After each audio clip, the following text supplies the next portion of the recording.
Hello, good morning. आज हम पढ़ेंगे ground tissue system. The ground meristem, जो ग्राउंड मेरिस्टेम होता है या जो ग्राउंड टिश्यू सिस्टम होता है, ये जड़, तना, पत्ती, फ्लावर्स, फ्रूट्स सबके अंदर पाई जाती है ग्राउंड टिश्यू। और ये जो ग्राउंड टिश्यू होती है तीन तरह की होती है, पेरेन्काइमा, कोलेन्काइमा और स्क्लेरेन्काइमा। स्टेम और रूट्स के अंदर जो ग्राउंड टिश्यू होती है, it is located in cortex and पित्त के अंदर और कॉर्टेक्स के अंदर पाई जाती है। कॉर्टेक्स कौन सा पोर्शन होता है? एपिडर्मिस जो होती है, जो इसकी आउटर मोस्ट लेयर होती है, एपिडर्मिस किसी भी रूट की, स्टेम की, लीफ की, उस एपिडर्मिस के नीचे जो मास ऑफ सेल्स पाई जाती है उसको बोलते हैं कॉर्टेक्स। और कॉर्टेक्स के बाद में आता है वेस्कुलर सिलेंडर और उसके अंदर पाई जाती है पित्त। तो कॉर्टेक्स और पित्त के अंदर जो है वो ग्राउंड टिश्यू सिस्टम पाया जाता है। The cortex lies between epidermis and vascular tissue and pith when it is and the vascular tissue और एपिडर्मिस के बीच में कॉर्टेक्स प्रेजेंट होता है। और पित्त जो होती है, it is located in the centre of the organ, मतलब वेस्कुलर बंडल के बाद में जो बीच वाला पोर्शन होता है उसे पित्त कहते हैं। In leaves the ground tissue is called, पत्तियों के अंदर जो ग्राउंड टिश्यू होती है उसे मीजोफिल कहते हैं। और जो मीजोफिल टिश्यू होती है वो पत्ती के अंदर क्या होती है? दो एपिडर्मल लेयर्स होती हैं, अपर एपिडर्मिस, बाह्य epidermal layer and lower epidermis. इन दोनों के बीच के अंदर जो टिश्यू पाई जाती है वो ग्राउंड टिश्यू होती है या उसे मीजोफिल टिश्यू भी कहते हैं। नाउ जो ग्राउंड टिश्यू होती है, हमने कहा कि ये तीन तरह की होती है, पेरेन्काइमा, कोलेन्काइमा और स्क्लेरेन्काइमा। तो सबसे पहले पेरेन्काइमा। पेरेन्काइमा शब्द जो है, इसको हम दो में ब्रेक कर सकते हैं। पैरा मतलब सॉफ्ट, मुलायम, एंड एनकाइमा मतलब टिश्यू। ठीक है। Now typically cortex of root and pith of the stems and mesophyll of leaves and edible parts of fruits are composed entirely of parenchyma tissue। ये parenchyma tissue जो होती है वो कहाँ कहाँ मिलती है? ये पेरेन्काइमा टिश्यू मिलती है रूट्स के कॉर्टेक्स के अंदर, स्टेम्स की पित्त के अंदर, स्टेम की कॉर्टिकल जो सेल्स होती हैं वो भी करीब करीब पेरेन्काइमेटस ही होती है जनरली। दूसरी भी हो सकती है लेकिन they are generally parenchymatous in nature. And mesophyll cells जो पत्तियों की होती है वो सारी की सारी पेरेन्काइमा की बनी होती है। देन फ्रूट्स का जो पार्ट होता है, एडिबल पार्ट जिसे हम खाते हैं, मेजॉरिटी जो फ्रूट का जो एडिबल पार्ट होता है जिसे कि हम खाते हैं, वो एडिबल पार्ट भी पेरेन्काइमेटस टिश्यू का ही बना होता है। ये जो पेरेन्काइमेटस सेल्स होती हैं ये अलग अलग टिश्यूज़ के इनकी अलग अलग शेप्स होती हैं, साइज़ होती है, इनका वॉल स्ट्रक्चर होता है और इनका फंक्शन अलग अलग फंक्शन होता है। मतलब ये कहाँ पाई जा रही है, कैसे ऑर्गन के अंदर पाई जा रही है, उसके हिसाब से these parenchymatous cells they vary in shape, size, wall structure, functional and generally they are living. ये मैच्योर होने के बाद में भी ये जो सेल्स होती हैं ये लिविंग होती हैं, ये डेड नहीं होती हैं। And they are generally polyhedral in shape. Polyhedral in shape मतलब कि इनकी कोई भी शेप हो सकती है, गोल भी हो सकती हैं, they can be oval, they can be rectangular, they can be elongated, कि इनकी शेप वेरी करती है। ये प्लांट के कौन से पार्ट के अंदर पाई जा रही है उस हिसाब से इनकी शेप चेंज होती है। Generally they have thin cell walls and perform many of the basic physiological functions of the plant. इनकी जो सेल वॉल्स होती है, जो कोशिका भित्ति होती है, वो थिन होती है, पतली होती है। ये कोशिकाएं लिविंग होती हैं और ये कई फंक्शंस परफॉर्म करती हैं parenchymatous cells. Parenchyma tissue in cortex and pith regions of root and stems are often specialized for the storage of carbohydrates, proteins, fats and oils. Now जो पेरेन्काइमा टिश्यू रूट और stem की pith के अंदर पाई जाती हैं वो generally carbohydrates, proteins, fats और ऑयल्स को स्टोर करती है। दे आर रिजर्वायर्स, इनको स्टोर करके रखती हैं। Water is stored in mesophyll cells of succulent plants. Now जो सकुलेंट प्लांट्स होते हैं जो कि डेजर्ट के अंदर पाए जाते हैं, जैसे कि ये कैक्टस है, आपका एलोवेरा है, ये जो जीरोफिटिक प्लांट्स जो होते हैं जिनकी की पत्तियाँ गुद्देदार होती हैं, मांसल पत्तियाँ होती है या स्टेम्स मांसल होती है, तो ऐसी जो मांसल पत्तियाँ जिनकी होती है, नॉट स्टेम, जिनकी की मांसल पत्तियाँ होती हैं सकुलेंट प्लांट्स की, उन पत्तियों के अंदर मीजोफिल सेल्स होती हैं। एंड उन मीजोफिल सेल्स के अंदर वो मीजोफिल सेल्स जो होती हैं, क्योंकि ये जीरोफिटिक प्लांट्स है, तो वो मीजोफिल सेल्स वाटर को स्टोर करती हैं। मीजोफिल सेल्स ऑफ लीव्स, फिर जो नॉर्मल लीव्स होती हैं उनकी मीजोफिल सेल्स के अंदर क्लोरोप्लास्ट पाए जाते हैं। एंड ये क्लोरोप्लास्ट जिन पेरेन्काइमा के अंदर पाया जाता है, जिन पेरेन्काइमेटस सेल्स के अंदर क्लोरोप्लास्ट पाया जाता है उसको बोलते हैं क्लोरेन्काइमा। एंड ये पेरेन्काइमेटस सेल्स दे आर स्पेशलाइज्ड, उनको क्लोरेन्काइमा बोलते हैं। एंड ये वाली पेरेन्काइमेटस सेल्स क्योंकि इनके अंदर क्लोरोप्लास्ट पाया जाता है, इसलिए ये फोटोसिंथेसिस के अंदर मदद करती हैं। Then there are two types of leaf mesophil, palisade mesophil, which is composed of columnar shaped cells near the upper epidermis, and branched spongy mesophil cells next to the lower epidermal surface. Now ये पत्ती के अंदर दो तरह की mesophyll cells पाई जाती है। Palisade mesophyll cells जो कि इलोंगेटेड होती हैं और उनके बिल्कुल थोड़ी क्लोजली अरेंज्ड होती है, बहुत थोड़ी थोड़ी इनके अंदर इंटरसेल्यूलर स्पेसेस अगर मिलती भी है तो बहुत थोड़ी होती है। They are compactly arranged. And in mesophyll cells, in palisade cells के अंदर अबंडेंट क्लोरोप्लास्ट पाया जाता है, और ये क्लोरोप्लास्ट जो होता है वो ये फिर फोटोसिंथेसिस के अंदर मदद करती हैं। देन इसके अलावा जो मीजोफिल सेल्स पत्ती के अंदर होती हैं, इन पैलिसेड के नीचे दे आर पेरेन्काइमेटस सेल्स या मीजोफिल सेल्स लूजली अरेंज्ड होती हैं, बहुत बड़ी बड़ी इनके अंदर एयर स्पेसेस होती है, और इनको स्पंजी पेरेन्काइमा कहते हैं या स्पंजी मीजोफिल सेल्स कहते हैं। ये देखो, ये डिफरेंट टाइप्स ऑफ पेरेन्काइमेटस सेल्स है इन फिगर्स के अंदर। पहली वाली सिंपल पेरेन्काइमेटस सेल्स है जो गोल हैं, दूसरी वाली they are polyhedral in shape, closely arranged है, वेरी लिटिल इंटरसेल्यूलर स्पेसेस इनके बीच में है। तीसरी वाली जो पेरेन्काइमेटस सेल्स है इनके अंदर बहुत ज़्यादा क्लोरोप्लास्ट पाया जा रहा है, डॉट डॉट लाइक स्ट्रक्चर, ये क्लोरोप्लास्ट है, इनको क्लोरेन्काइमा कहते हैं। चौथी वाली जो है वो एरेन्काइमा है। एरेन्काइमा मतलब इलोंगेटेड शेप की पेरेन्काइमेटस सेल्स है, बहुत लूजली अरेंज्ड है, और इनके बीच बीच में बहुत बड़ी बड़ी इंटरसेल्यूलर स्पेसेस है।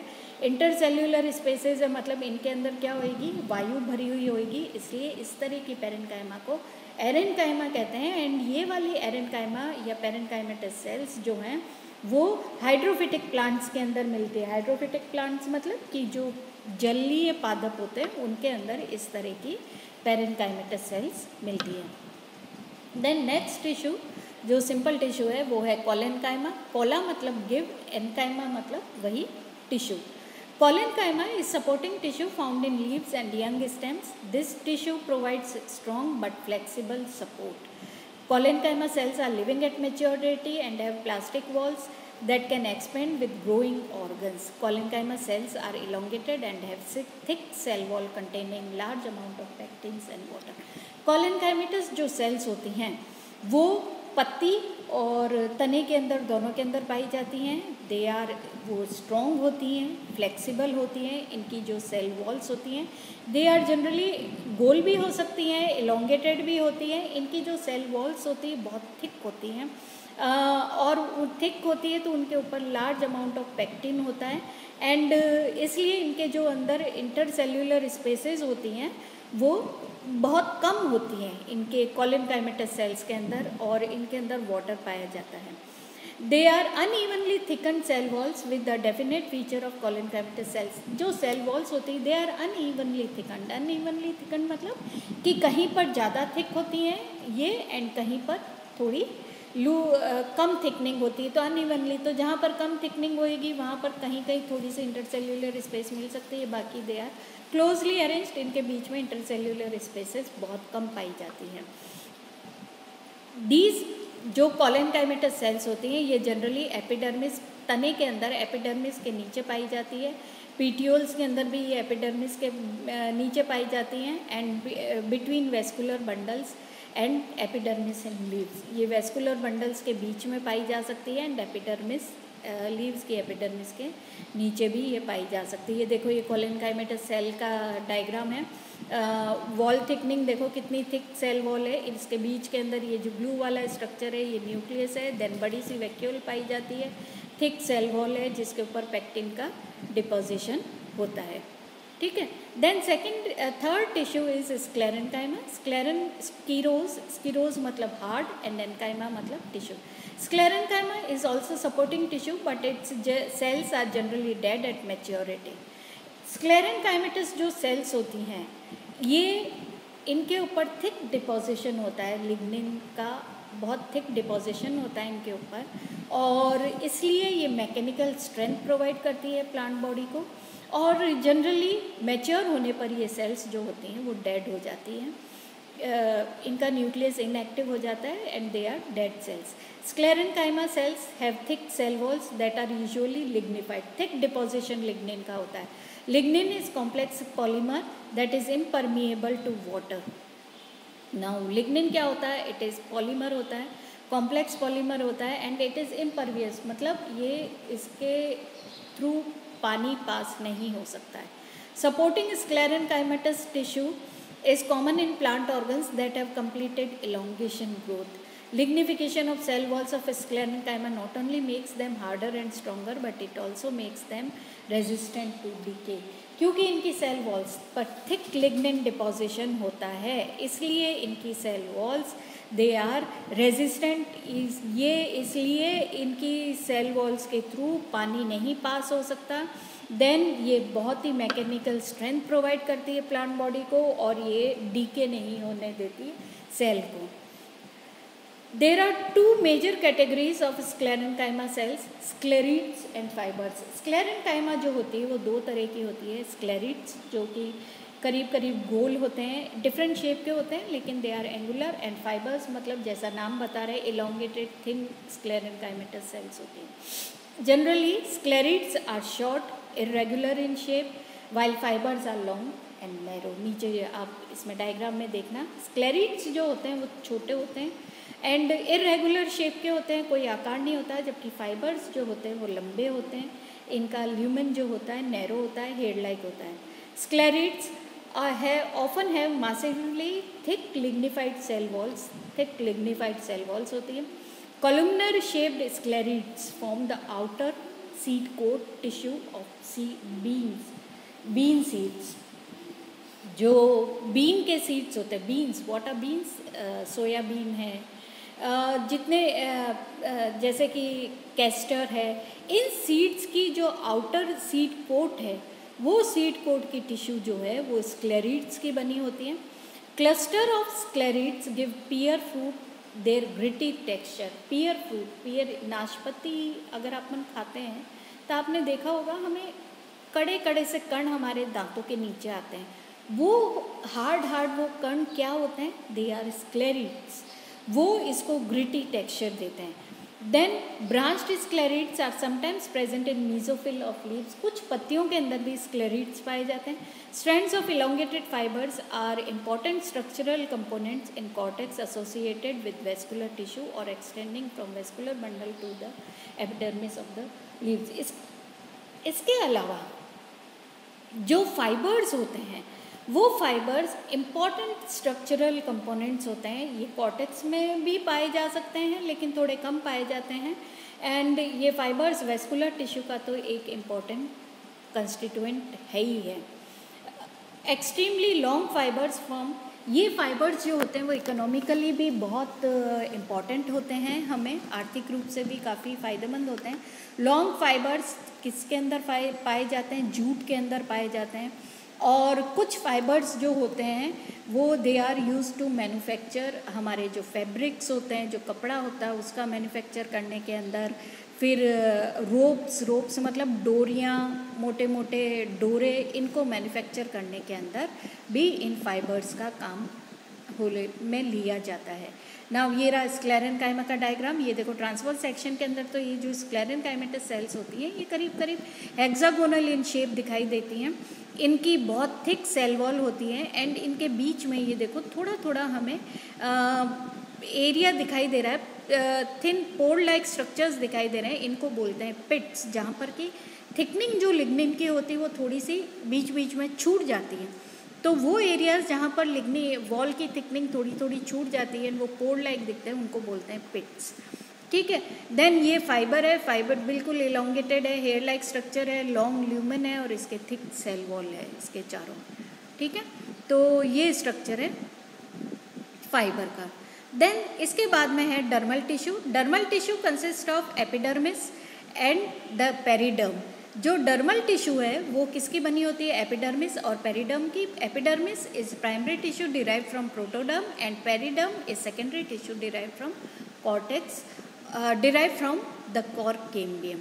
एपिडर्मिस तो प्राइमरी टिश्यू होती है जो कि सबसे आउटर मोस्ट लेयर होती है किसी भी प्लांट की, ऑर्गन की, और ये किससे बनती है, प्रोटोडर्म से बनती है। और एपिडर्मिस के नीचे पेरिडर्म होती है। पेरिडर्म जो होती है ये सेकेंडरी टिश्यू होती है और ये कॉर्क कैम्बियम से बनती है। Epidermis is complex tissue and the outermost covering of the primary plant body. It provides protective barrier between internal tissues of the plant and outside. Epidermis जो होती है वो एक protective layer का कार्य करती है और ये एक barrier का कार्य करती है। Epidermis का अगर आप structure देखो, it is made up of several parenchymatous cells की ही बनी होती है, लेकिन these parenchymatous cells they are compactly arrange, बीच में कोई स्पेस नहीं होती है। और एपिडर्मल सेल्स जो होती हैं स्टेम्स के अंदर तो दे आर स्लाइटली इलोंगेटेड, और जबकि इनके अंदर लीफ के पीटियोल्स के अंदर और पत्तियों के अंदर ये इनकी थोड़ी सी शेप इरेगुलर होती है। दीज एपिडर्मल सेल्स, इनके अंदर क्लोरोप्लास्ट नहीं पाया जाता है जनरली, और इनके बाहर जो होती है एक वैक्सी लेयर पाई जाती है जिसको कि बोलते हैं क्यूटिकल। नाउ पत्तियों के अंदर भी क्यूटिकल पाया जाता है एपिडर्मिस के बाहर, तने के अंदर भी क्यूटिकल पाया जाता है। रूट की जो एपिडर्मल सेल्स होती हैं उनके बाहर क्यूटिकल नहीं पाया जाता है। क्यूटिकल एक क्या होता है, cuticle reduces water loss from plant surface. Cuticle क्योंकि वैक्सी लेयर है, वैक्सी कोटिंग है, इसलिए ये वाटर के लॉस को प्लांट के सरफेस से उसको रिड्यूस करती है। Another common epidermal cell type the guard cell contains chloroplast. Now in epidermal cells के बीच बीच में ही कुछ ऐसी एपिडर्मल सेल्स होती हैं जिनके अंदर क्लोरोप्लास्ट पाया जाता है, उनको बोलता है गार्ड सेल्स। गार्ड सेल्स क्या होती है, एक्चुअल में बीच एपिडर्मल सेल्स के अंदर बीच बीच में स्मॉल पोर्स पाए जाते हैं जिनको बोलते हैं हम स्टोमेटा या स्टोमा। प्लूरल के अंदर it is stomata and singular में स्टोमा। स्टोमा के दोनों तरफ बीन लाइक शेप होती है एपिडर्मिस की, जिसको कि गार्ड सेल बोलते हैं, और ये गार्ड सेल के अंदर क्लोरोप्लास्ट पाया जाता है। स्टोमेटा का फंक्शन होता है it helps in exchange of gases के अंदर मदद करता है, और ये फोटोसिंथेसिस के लिए जो कार्बन डाइऑक्साइड हमें ज़रूरी होती है वो स्टोमेटा के थ्रू ही अंदर जाती है। वाटर वेपर जो होती है वो स्टोमेटा के थ्रू बाहर निकलती है, और इस प्रोसेस को हम ट्रांसपिरेशन भी कहते हैं। ऑक्सीजन जो बनती है वो भी स्टोमेटा के थ्रू बाहर निकलती है। तो ये जो स्टोमेटा होता है दे आर वेरी कॉमन, इन पत्तियों के अंदर बहुत कॉमन होता है, एंड अदर फोटोसिंथेटिक ऑर्गन्स जो कि हर्बेशियस प्लांट्स की जैसे स्टेम्स है या एरियल रूट्स है उनके अंदर भी stomata they are very commonly found. These stomata cells they are surrounded by ordinary epidermal cells, और गार्ड सेल्स होती है, उनके सब्सिडरी सेल्स होती है। इसके अलावा स्टोमेटा के चारों ओर सब्सिडरी सेल्स भी पाई जाती है। Another common type of epidermal structure is trichome. फिर एपिडर्मिस के अंदर कुछ और स्ट्रक्चर्स भी पाए जाते हैं। कभी कभी क्या होता है एपिडर्मिस सेल्स से जो होती हैं फाइन हेयर लाइक स्ट्रक्चर निकल जाता है, जो कि और ऐसी एपिडर्मल सेल्स जो कि इलोंगेट होके एक हेयर लाइक स्ट्रक्चर बना देती है। वो हेयर लाइक स्ट्रक्चर को अगर वो इसके अंदर है, स्टेम के अंदर है, तो इसको ट्राइकोम कहते हैं। It is generally single celled, और अगर रूट्स के अंदर है तो इसको रूट हेयर भी कहते हैं।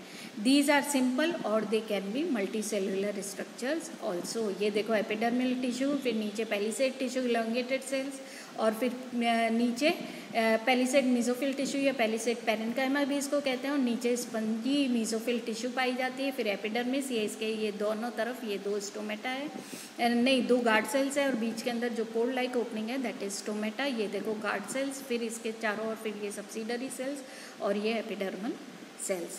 ठीक है. Then last structure it is dermal tissue का, that is periderm. Periderm forms the outermost covering of most older stems and the roots, and it may have few to several cell layers. Periderm जो होती है वो outer most covering करती है ज़्यादातर older पुराने जो एजेड तने होते हैं उनके अंदर, या रूट्स के अंदर जो एजेड रूट्स होती हैं उनके अंदर, और ये कई सेल लेयर्स थिक होती हैं. इनकी जो सेल वॉल्स होती हैं they are made suberin, they are covered with suberin. Suberin मतलब क्यूटिन प्लस लिग्निन सब्सटेंस की कोटिंग होती है, और ये substance protects the surface of cells and also contain ये सेल, इसके कारण क्या होती है सेल की जो सरफेस होती है वो प्रोटेक्टेड होती है. और ये जो इसके अलावा जो पेरिडर्म होती है उसके नीचे सेकेंडरी कॉर्टेक्स या इसको फेलोडर्म भी कहते हैं वो होता है. आउटर मोस्ट लेयर तो जो सेल की होती है उसको पेरिडर्म के अंदर जो outer most layer of cells होती हैं वो तो सिंपल सुबेरिन की होती हैं. देन इसके नीचे it is multi layered. Periderm जो होती है मल्टी लेयर्ड स्ट्रक्चर होता है, कई कवरिंग होती हैं, एंड आउटर मोस्ट लेयर की सुबेरिन होती है. देन इसके नीचे जो 2-3 लेयर सेल्स की पाई जाती है जिसको कि हम फेलोडर्म भी बोलते हैं. ये फेलोडर्म की सेल्स जो होती हैं दे कंटेन, वो सेकेंडरी कॉर्टेक्स का निर्माण करती है या कॉर्केम्बियम का निर्माण, एंड देन कॉर्केम्बिया, और फिर इसके नीचे एक और लेयर ऑफ सेल होती है जिसको बोलते हैं cork cambia. All of them they form the periderm. In some plants cylinders or arcs of Corkembia activate resulting in multiple layers of periderm tissue. कुछ प्लांट्स, पेरिडर्म क्या होती है इसके अंदर, कुछ प्लांट्स के अंदर मल्टीपल लेयर्स ऑफ पेरिडर्म पाई जाती है. पेरिडर्म टिश्यू की कई लेयर्स पाई जाती है. इसके अंदर क्या होती है सुबेराइज्ड वैक्सी कॉर्क सेल्स होती हैं जो कि इम्परवियस होती हैं टू वाटर, और ये आउटर मोस्ट प्लांट टिश्यू का निर्माण करती है. ये देखो आप पेरिडर्म का ये डायग्राम देखो. इस पेरिडर्म के इस डायग्राम से आपको समझ में आ जाएगा पेरिडर्म टिश्यू या cells. Periderm is protective tissue that replaces the epidermis. ना ओल्डर टिश्यूज़ के अंदर पेरिडर्म क्या होती है, जब स्टेम एजेड हो जाती है तो एपिडर्मिस क्या होती है उसकी सेकेंडरी ग्रोथ के कारण स्टेम की ग्रोथ या उसकी विड्थ बढ़ती जाती है. उसके कारण क्या होती है एपिडर्मिस रप्चर हो जाती है. कभी कभी एपिडर्मिस पूरी रप्चर हो जाती है, और रप्चर होने के बाद में जो आउटर मोस्ट लेयर बाहर आती है that is called periderm. After secondary growth के बाद में इट इज़ इनिशिएटेड, वो पेरिडर्म कहलाती है. Periderm is protective layers forms the older stem. Periderm consist of cork जिसको बोलते हैं फैलम जो एक सबसे बाहर होती है. Then it consist of cork cambium, phellogen and then phelloderm. Phellogen सबसे बाहर तो होती है फैलम जो कि 3-4 लेयर्स थिक होती हैं. करीब करीब ये डेड सेल्स होती हैं, एपिडर्मिस के नीचे होती है. अगर एपिडर्मिस रप्चर हो जाती है तो ये outer most layer of cells हो जाती हैं and they are generally dead. Phellem. फिर उसके नीचे होता है कॉर्केम्बिया जिसको कि फेलोजन कहते हैं, ये भी इसकी पेरिडर्म का ही पार्ट है. एंड देन उसके नीचे होता है फेलोडर्म, वो भी पेरिडर्म सेल्स का ही पार्ट है. Cork is dead at maturity and it has suberin. Cork की जो सेल्स होती है वो मैच्योरिटी पर डेड हो जाती है, और ये किसकी बनी होती है सुबेरिन की बनी होती है. Suberin is a vaccine substance जो कि सेल वॉल के अंदर एम्बेडेड होता है. ठीक है, तो this is all about your ground tissue system. Okay.